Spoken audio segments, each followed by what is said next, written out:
yang akhir ialah tentang penjawat awam atau hakim, mana-mana pegawai yang tempoh persaraan dia. Dia ada prosedur dia.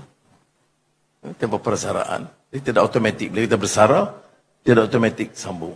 Dalam keadaan ini, saya ditegur, maknanya ada satu kempen. Mesti sambung orang ini, jangan sambung orang ini. Ini maknanya jadi institusi yang patut ada integriti dan bebas itu sudah dipolitikkan. Bila jadi wacana umum politik, maknanya kalau tak sambung, kumpulan ini setuju. Sambung, kumpulan ini setuju. Jadi, tidak wajar lagi. Apa yang berlaku ialah prosesnya. Ada yang mengatakan ini kuasa Perdana Menteri mutlak. Tidak. Kalau sudah faham perlembagaan, sudah tahu prosesnya. Ada Suruhanjayanya, ada Perdana Menterinya, ada yang Pertuan Agungnya. Itu juga pelantikan. Kalau pelantikan baru yang Pertuan Agung kemudian dibentangkan untuk perbincangan dengan Majlis Raja-Raja.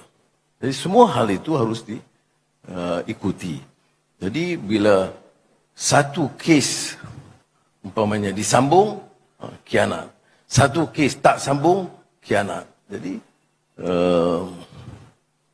kalau saudara dalam kedudukan Perdana Menteri, terima ajalah ya. Sabar. Tapi saya nak sebut sini itu keadaan dia. Saya rasa bila institusi begini dipolitikkan, jadi pada umum. Dengan keputusan ini makna ada pengkhianatan berlaku. Jadi kalau saya besok umpamanya penjawat awam katalah KSN, maknanya 6 bulan sebelum dia habis, di kempen habis-habisan. Kalau tak sambung, khianat. Kumpulan yang setuju pula dengan dia, kalau tak setuju dengan dia pula, kata kalau sambung, khianat. Jadi tak boleh, tapi tak pernah berlaku begitu. Dan tidak harus berlaku begitu. Bahawa dalam institusi, apalagi badan kehakiman, kerana badan kehakiman itu bebas. Kita lobby dan sebagainya, tidak.